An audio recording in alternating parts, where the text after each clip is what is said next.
Potrebno nam je 6 jaja, 300 g brašna, 300 g šećera, ovdje imam 600 g višnje, 200 ml jogurta, 200 ml ulja i pola praška za pecivo, 1 do 2 kašičice. Prvo ću odvojiti belanca od žumanaca i prvo mutimo belanca.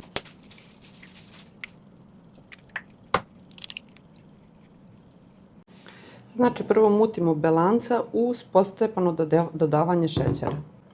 Šećer dodajem tek kad belanca zapene i krene da se pravi sneg.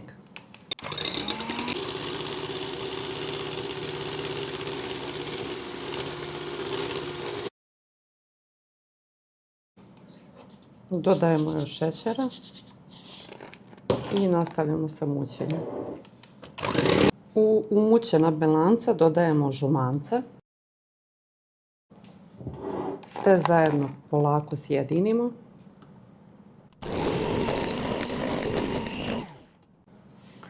Dodajem ulje i jogurt.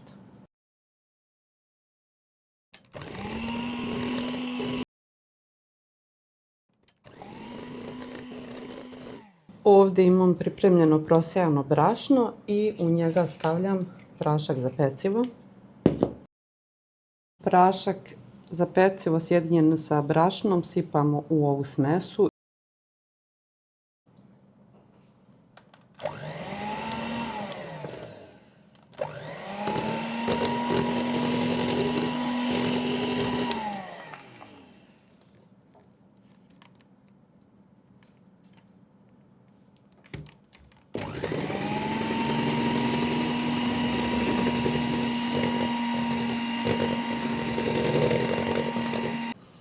Sad ćemo sve izmiješati špatulom da se lijepo sjedini.